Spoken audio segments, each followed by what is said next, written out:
Hello, my name is Hakon, and today I'm going to talk a little bit about the Empress Effects Zoya digital patchable modular synthesizer in the shape of a little stomp box.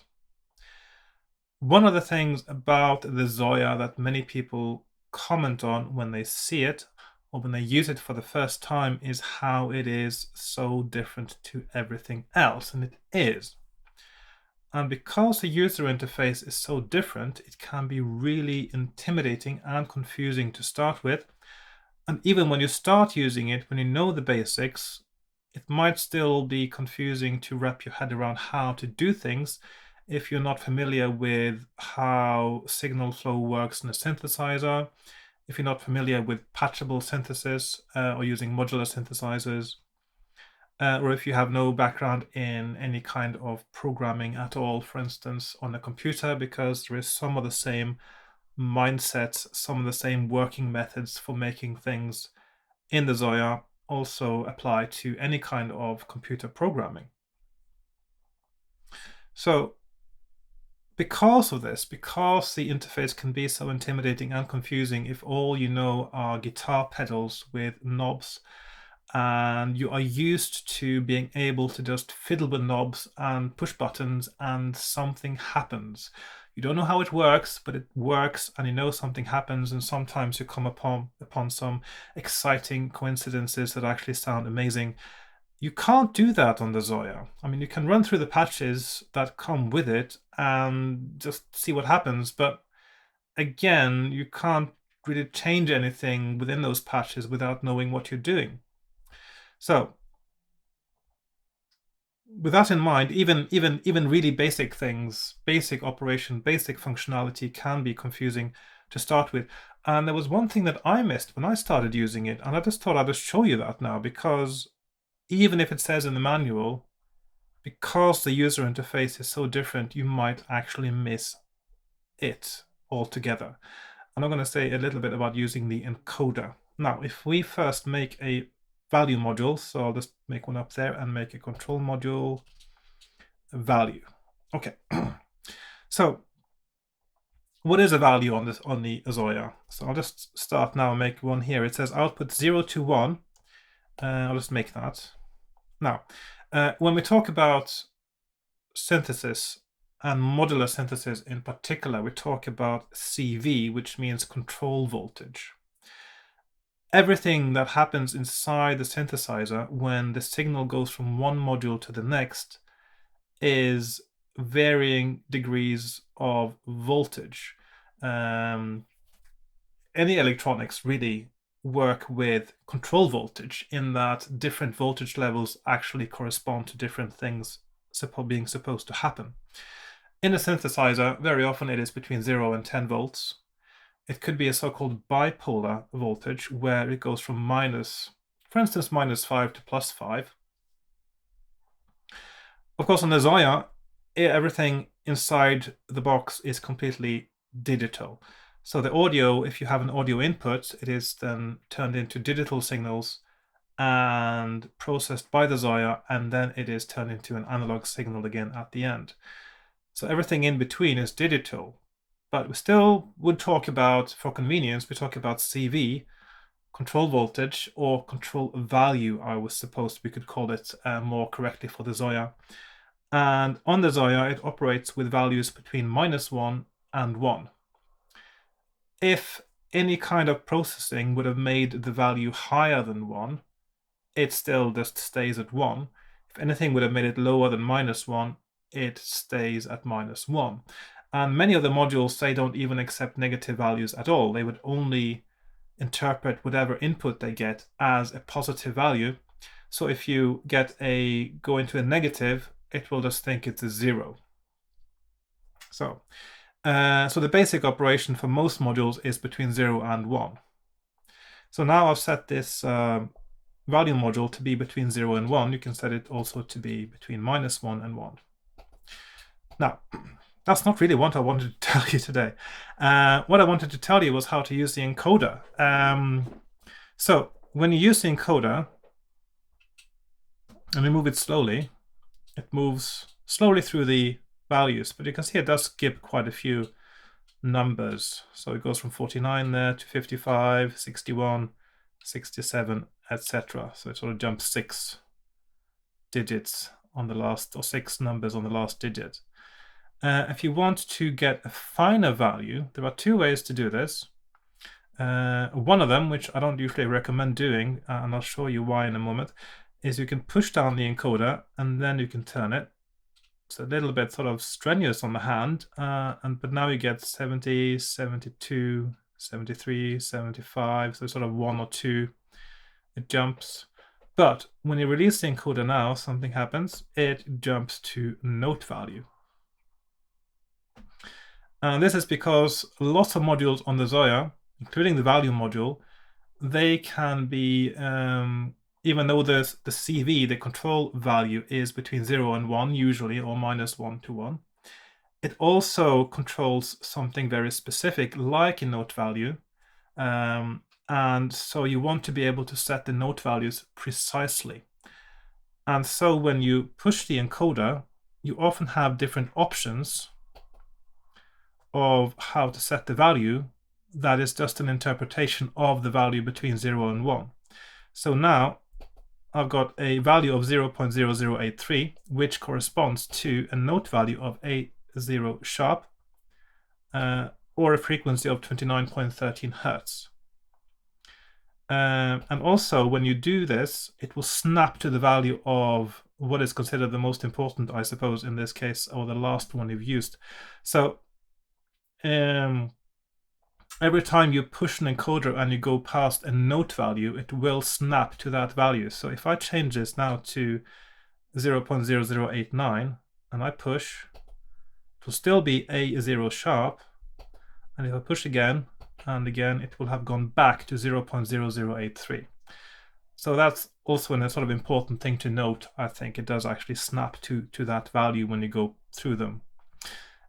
So the best way, I think, to be precise about values, if you want an exact value, is another method, which is to push the shift button, the one here, the one in the lower right quadrant of the 4 buttons there.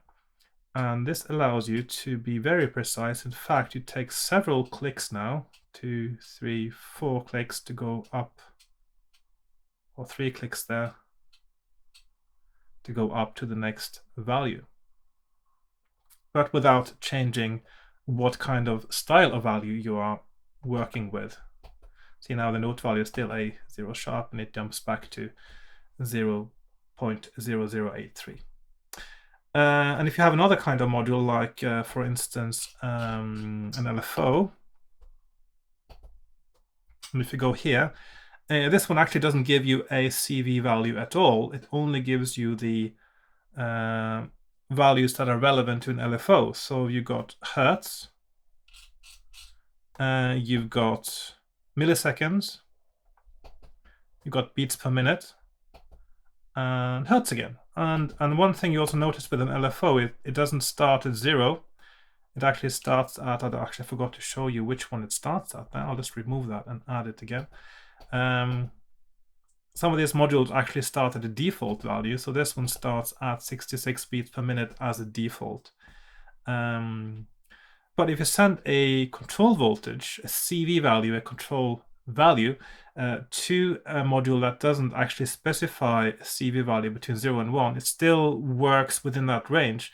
And if you see in the screen, it always says 0 on the left, 1 on the right, and there's an indicator in between which shows where it is between those values. And if I set a value here, I send a 0.3001 to the LFO, it changes. Now, you might notice this little circle there, and there is a line there as well. So what is happening now, and you see they both move together, the line is showing the active value of this module, and that value is the value that it says in the module itself on the input, and also the one that is added to it from this other module.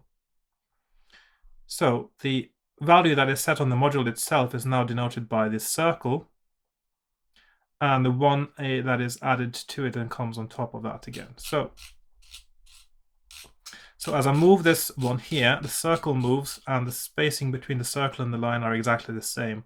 So the line is where the active value is, the circle shows the one that's set in the module itself. If you want it to be controlled completely by something else, you want to zero the value out. You want to move it all the way to the left, and now it's only controlled by the CV from the value module.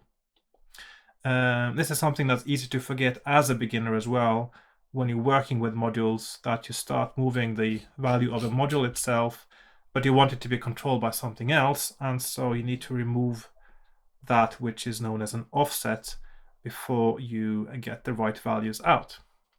So another little trick there. Was there anything else I wanted to say today? I think that's actually it. I think the main thing I was trying to show now was the encoder and how... Oh, there's one more thing, actually. One more thing, like Columbo used to say. When you move the encoder slowly, you get a decent resolution here. But when you move it faster, the resolution goes up. And you move much faster through the CV values. On this one actually takes a while, but on the normal 0 to 1 value, it's actually quite fast too. You can move through the whole range within less than a second, like so. So you can move it slowly. Oh, you can move it. Sorry, you can move it slowly, and you can move it fast, and you can use the push, because then it changes to the different value that is also controllable by the same. Like so, and then it changes to note values, or you can push shift, and so just move this until you get about the right place, move it a bit slower, and then you can use the shift to fine-tune it to exactly where you want it. That's what I do. Something I actually missed myself when I started working with it, and I was a bit frustrated because I couldn't set exact values. And although you can't always set exact values when you want to, because it does still round off a little bit, it's actually not these values here are not exactly the ones that are used internally. But they are close enough usually that you can get very precise values. And also how it snaps to the note values if you go past note values. There we go, snapping to 0.3333. So I hope you found that useful. If you're a brand new beginner, a new user of the Zoya, or somebody who's considering using the Zoya, I know there are lots of you out there who wonder about the Zoya and also wonder if it's right for you. The thing about the Zoya is that when I bought it, I was thinking, yeah, I just want something that can do reverb and delay and do it rather well. And I've heard examples of the Zoya doing it rather well. I know Empress effects are really good at their algorithms for delay and reverb. And I thought the price of the Zoya wasn't that much more than buying a reverb and delay pedal separate. There weren't really any options with combined reverb and delay that appealed to me at the time, and many of them actually cost the same as the Zoya. And so I thought, well, I get reverb, I get delay, I know they are both good quality, it can also do other stuff, and so I bought the Zoya. And once I started using it, and I'm sure this can happen to you too, once you wrap your head around it, once you get past that beginner stage where the user interface is confusing and intimidating, it's just amazing what you can do with a Zoya. It's like a little box of magic, and the flexibility is amazing, and it's going to be your favorite pedal if you manage to get your headspace in the right get the right mindset to work with it, and then realize that you can do almost anything you can imagine as long as there is CPU for it. The only two limitations on the Zoya, as far as I can tell, is your imagination and the CPU. The CPU, the memory of the Zoya, the working memory, the RAM, it's not the biggest, but it's amazing how much you can actually do with it. Of course, it starts out at about 3% now when hardly anything is happening. And once you add delays and reverbs, they do take up quite a bit of space in the memory of the working memory, the CPU power of the Zoya, but you can still do so much with it. You can actually have effects and produce sound and use it as a sequencer all at the same time. And that to me is absolutely amazing. Now, I've said a lot more than I was planning to say in this video. I hope you forgive me for that. I'll just go off on these tangents. All I really wanted to do was to show how to do the fine-tuning and coarse tuning on the encoder. Everything else was just added on at the spur of a moment here as I was making this video, so forgive me for that. I do not do scripts when I make these videos. The only video I've ever scripted a little bit was the one with binary logic, because I needed to get it just exactly right. Everything else I just do it as I go along. So thanks for watching. I hope you found this helpful. If you did, please leave a comment below. Please like, share, subscribe, join my Patreon if you like to support what I'm doing creatively, and if you found this useful, please let me know. It would be nice to see if somebody did. You may also notice, if you have watched any of my previous tutorials now on the Zoya, that I've changed my video format a little bit now. I was not quite happy with the resolution of my video, and so what I'm trying to do now is actually to record it directly from my camera rather than using my camera to connect to the computer and then stream the video output to the computer for the computer to record it, and so I get better resolution that way. And hopefully I will not need to do a separate video of the screen. I hope that is clear enough now that you can see what's going on. Also, the colors on the Zoya are now much better as well. If I just move to a patch with lots of colors on it, it's more accurate, and the contrast isn't too great, so I think it looks much better like this. The only problem is there's a recording limit of 30 minutes, and I have to take it off the tripod to get the memory card out. I can live with that. I think this looks better. So if you do like the look of my new style of Zoya video, please leave a comment as well if you think that is all right for you to see the screen, and yeah, let me know if you think it's too small and I should do what I used to do with 2 cameras. I can still add another camera and see if I can get a bigger screen up for you if you so wish. So that's it for today. Thanks for watching, and I'll see you again next time. Goodbye for now. Bye bye.